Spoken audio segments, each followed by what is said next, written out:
Welcome to another episode of Consumer Connection, a podcast brought to you by the Montgomery County Office of Consumer Protection. I'm your host, Michelle Escobar.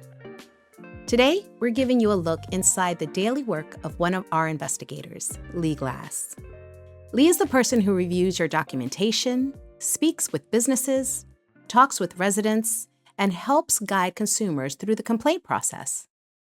He sees the patterns, the challenges, and the moments where a little preparation can go a long way. We'll talk about the kinds of issues he sees most often, how residents can file a stronger complaint, how to recognize when something isn't quite right, and when it's a good time to contact OCP for help. Lee, welcome.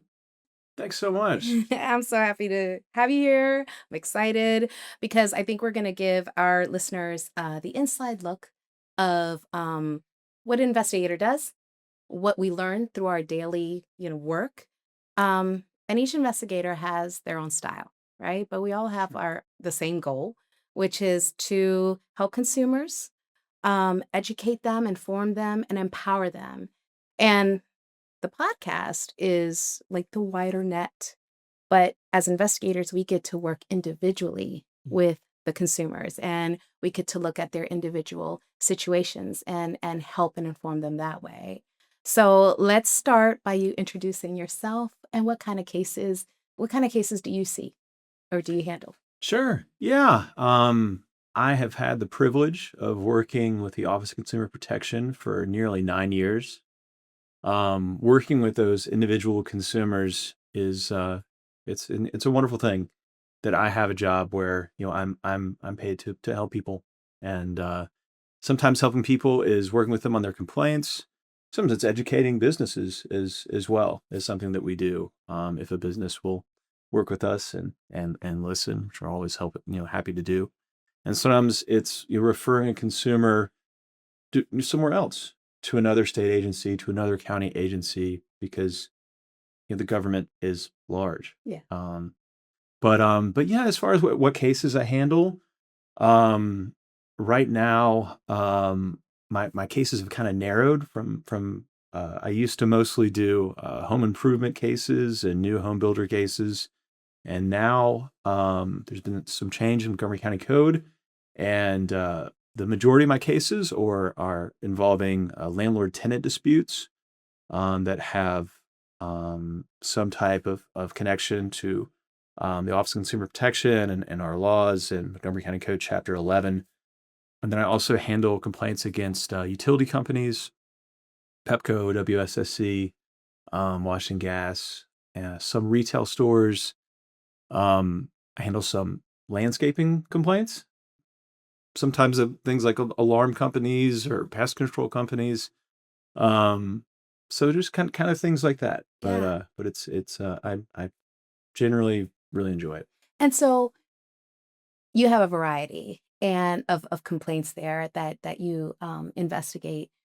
When consumers file a complaint, and what can they expect when they file it? They have maybe an expectation. So how does it play out? Because you've said a lot of things there. We can guide them, we can refer them. So not one investigation or complaint is the same, and they have different results. Talk to me a little bit about expectations versus how a case might play out. Well, I think consumer expectations are generally fairly low. They probably come to us really frustrated. They've spent a lot of time maybe on the phone or emailing people, and that they haven't resolved this. And maybe they were complaining to someone in their social circle, and or they already knew of our agency. And we and they come to us, and lots of times we're able to exceed those expectations and resolve complaints. Sometimes we can't. Sometimes we can't find a merchant, or they can't they won't respond back. Sadly, we do interact sometimes with scammers, people that don't give their real name, or they're not actual businesses. But I think even in those times, it's been my experience that the folks feel like I've tried. I feel Mhm. like that's my impression at least, and I think that's probably the impression of other investigators, the other 7 investigators in our office as well. Yeah. And the thing is, it helps us still when the people file complaints, um, even if we can't resolve something, it's good to to see the patterns and the tendencies of these scammers. That's how I learned about like these high pressure tactics.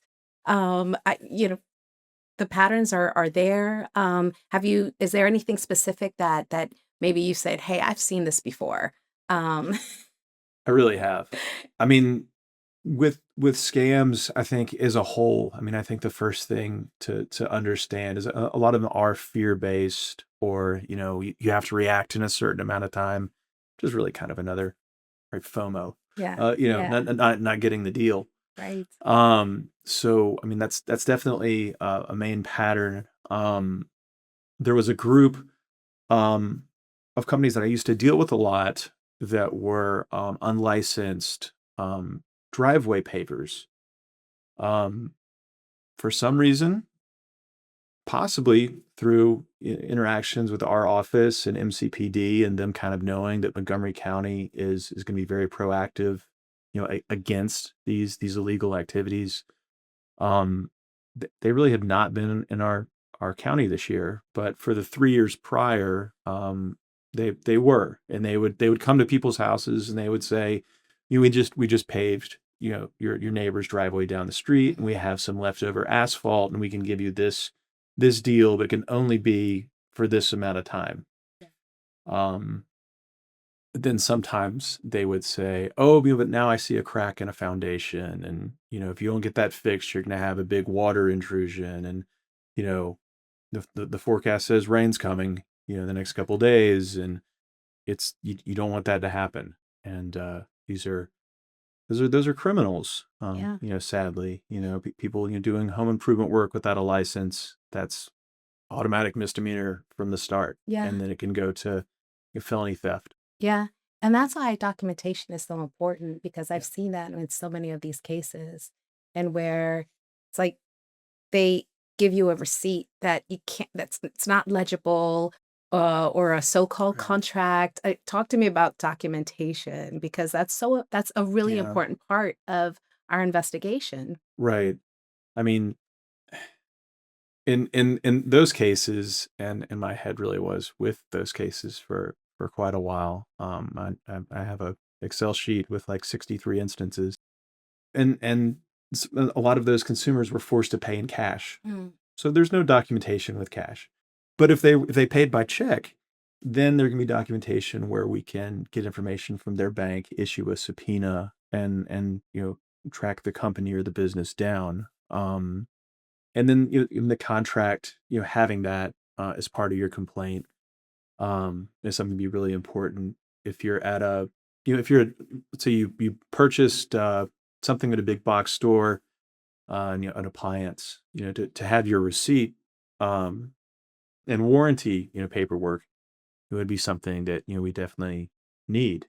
Just to have an understanding of maybe there's a third party that's covering the warranty for after the first year. That's sometimes the case, yeah.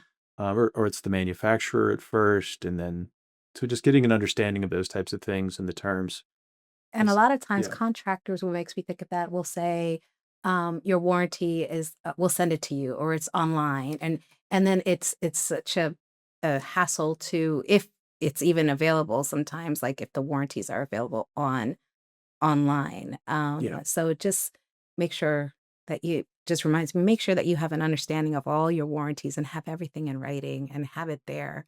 absolutely. Yeah. I mean, as much of you can understand of your rights as a consumer when you're making the decision making process to work with a contractor, specifically, because I think those are generally can be quite expensive Mhm. to But have even all with that your paperwork. products, yeah, Yeah, like you were talking, like your products, even from like Home Depot and stuff, like sure. it's good to have that understanding of what you're buying and what's covered. A lot of times they'll say, Do you want an extend your warranty like right then and there? Like, do you want like to cover 8 days or 30 days? And some people will take it, but if you do take it, understand it. Um, Sometimes I don't think it's even worth uh getting those, but hey, that's totally up to, but just at least understand if you are going to purchase that. Sure. Um, One thing that's popping in my head right now is when people take photos of the license plate or of the truck or of the, you know, and what comes to mind is like if you feel like you have to take a photo, maybe you shouldn't be doing business with those people. Yeah, if you're getting that spidey sense feeling this Yeah. isn't going to go well, it very well may not.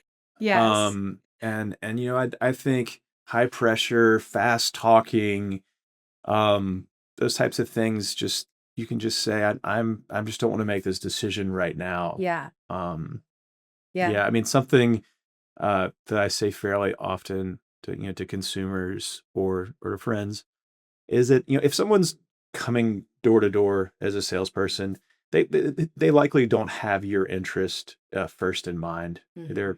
And every business wants to make money, Yeah.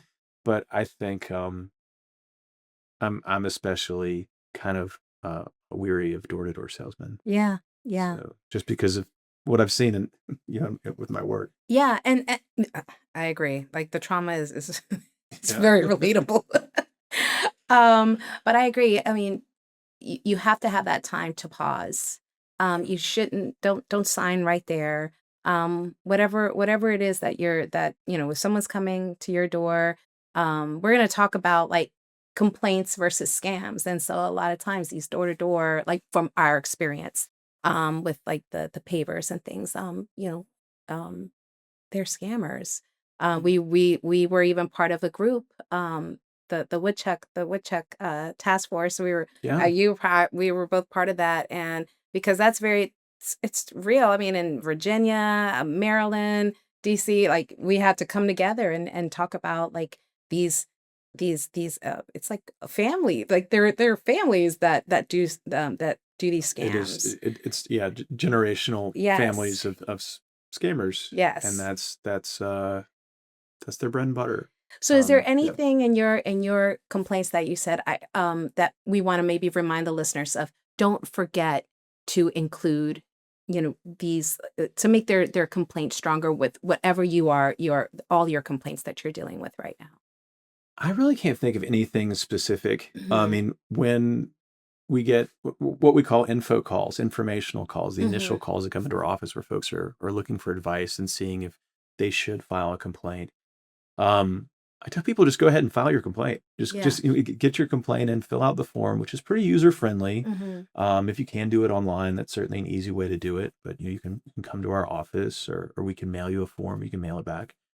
But as far as things to always have, um, I really can't think of anything Yeah. specifically. Yeah. Can you?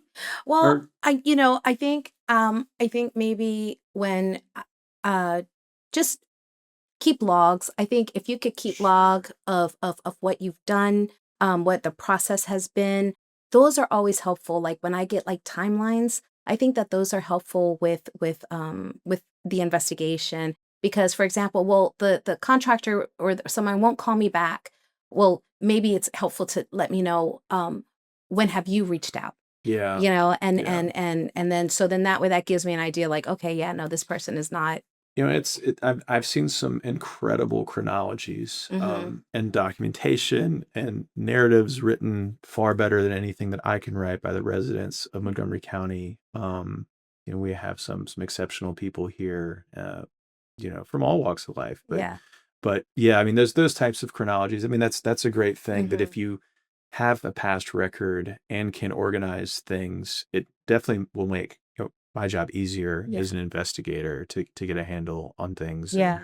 to see what went wrong or when it went wrong. Right. Or Yeah. even like those pictures of like, well, he came and picked up the money and left, and I know he didn't do any. And if you got those pictures, then of the license plate or something, I think Right. that's helpful, Right. because that helps us then at least pinpoint the person. It gives us more of an opportunity to catch that person and Yeah, say, I okay, mean, there yeah, is. I this mean, I know this I guy mean, or there are, person. face identification software, Yeah, out there that I have used. I can't say that I've ever used any successfully. I think yeah, what I have available to me might not be the best in the world, yeah, but it could be. There could be an image on your neighbor's Ring camera, or or your own, or you just kind of never know. yeah, But yeah, I mean, and outright those types of scam cases, we look for anything, and yeah, we definitely run license plates. We'll ask other states, outside of Maryland, yeah. to go to their vehicle, Right. places Yeah. to get that done. And pay with check, not Or cash. yes, yeah, and definitely. Or credit card. And I think you also, if there's a logo, or it's on the business card, it's on the contract, to pay to the company and not to the Yes. individual. And if someone, I mean, I've also had cases, again, with the um, paving cases, where that they really push back, and they wouldn't accept a check to, A1 paving, um, because it's not a real entity. They wouldn't have the Yeah. ability to cash that check. Yeah. And then after some hemming and hawing, they the contractors are scammers. They're still Mhm, mhm, contractors, but they're mhm. scammers. They're Yes. illegal Mhm. contractors.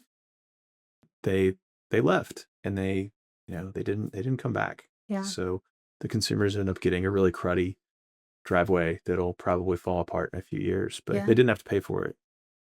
So Let's break down scams and complaints because there are complaints, and then there are these, these scammers, these impersonators, this peer pressure. Um, a complaint is I think a complaint is when you're dealing with a real business, sure. when maybe something went wrong, and you've got the warranties, you've got the guarantees, you've got the licenses, and something just goes wrong, and you need this is something that we can definitely we specialize in. We enforce the consumer protection law. This is something we can do something about, probably. We Right. can mediate. Yeah. But then you got these scams, and like what you're saying is, be careful with the door to door, be careful with the phone calls. Is there something that you think that where where there's a scam, and that you were able to do anything about it, or is it something that it's like, sorry. Yeah, I mean, there've been a number of times where, our office, we are a law enforcement agency. Hmm. On my badge it says investigator, but I have one. And we have either referred things to the state for criminal prosecution for scams, and we can identify people through the documentation, Yes. or something that that can lead us to a direct identifiable person. And or we can also issue civil citations, for someone not being licensed. And oftentimes, or sometimes, maybe more so with the civil citations, that can then bring, either a scammer or a legitimate business that maybe has done something, not that great, that runs afoul of the consumer protection laws, to the negotiation. Sorry, back to negotiate to the settlement, just to settlement, Mhm. and to not be forced into court, which is kind of a long process. Yeah, and it's just more difficult with these. That's why we it's so important for everyone to know about, like, high pressure tactics and things like that, because it is more difficult as investigators to identify, and to pinpoint scammers, and even the scams that happen online, and where, like, some of them are like thousands upon $1,000. People aren't seeing that, getting that money back. Yeah. And sometimes, even if we do, work with the state's attorney's office, and sometimes they're still not going to get that money back. These scammers, they might get, serve 6 months in jail, or whatever, a year, and then it's over. So it's more important for everyone to know, the difference. This impersonation, these offers that seem too good to be true. These Mhm. offers about, hey, only today, or, you know, so yeah. Um, that know the difference, because it does make it harder to identify someone and to get Right. something that happened in a scam. It's harder to get to be made whole with Right. that. With some with a complaint, and where you're dealing with another business, that's someone we can contact. Mm. That's someone we can talk to.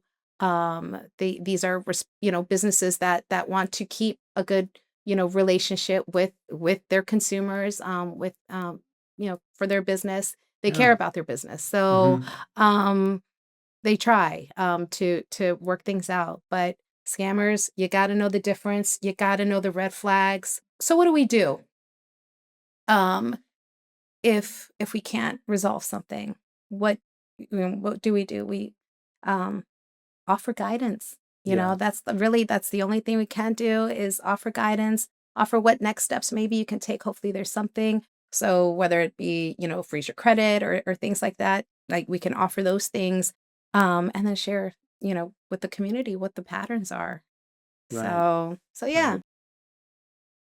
Is there anything that you think Is there anything that you've come across with consumers where you're like, "Man, I wish they would have noticed that warning sign. I wish they," are there anything that you can, think of, like, where it's like, "Man, I wish they would have known." Hmm. I mean, with scammers or door-to-door salesmen, a legitimate door-to-door salesman has to have a laminate. Mm, They have to be registered with the Department of Permitting Services, in Montgomery County, yeah. to be able to go door to door. So, I mean, anytime you see someone, the answer, can't be that, oh, it's back in the truck, or I forgot mine at home. Just say I'm sorry. Just yeah, I'm not interested. Right. You know, when like if a horrible storm has come, and we have something that we refer to in the woodchuck days as storm chasers. And these people, they tout themselves as being tree experts or lice or arborists, which are designations by the Department of Forestry, Natural Natural Resources, resources. right? And I think And that's forestry, like a part of it. it Yeah, is. so I just yeah, got yeah. yeah. And they're not. So I mean, asking people for licenses, asking people for that type of license for tree work, for an MHIC license, a Maryland Home Improvement license. That's what that acronyms just Yes. flow a little quicker. Been doing something for a while. Um, Before they do a permanent change to either the inside or outside of your house, um, including paving driveways. Yeah. Yeah. Okay. So let's do some myth busting. I got some myth busting All questions right. for you. um, so I'll ask you a question. Give me a quick answer or clarification on that you think is appropriate. All right. I got three of them. If a business has a physical storefront, does that mean it's safe? It really doesn't. Um, I've seen a number of instances. I guess a subject area that I worked in for a while. I don't mean to point a finger at one industry, but that's cell phone companies. And I think there can be representatives either in a regular storefront, or let's say they're selling plans at an offsite location. Um, Not to, these are big stores, not to point any fingers again, but like at a Costco or Target or Walmart. Um, and those people may be offering things that are, too good to be true. They sound really great. So, yeah, I mean, in storefronts, I mean, you could still have bad employees. I mean, even great companies can, accidentally hire someone that they wish they hadn't, or someone can be in a bad situation, um, trying to bend the rules for their own advantage. Hmm. Yeah. That's very good. Thank you. Oh, we'll Um, see. Got two more to go. all right. All right. So if I'm having an issue with a business, should I automatically call OCP first? Yeah, no. If it's and you would always just kind of try to see what's going on and contact the business, give them an opportunity to try to resolve the issue before the government gets involved. It could be good to save you time. I'm not worried about my own time. Yeah. Um, I'm at That's what work, we do. so it's fine. Yeah. but but maybe for that business as well, that maybe there's just some miscommunication and things can be straightened out. Exactly. Yeah. Yeah. And we can find that a lot of times where they don't want to, escalate things and just talk to them first. Put things in writing when possible.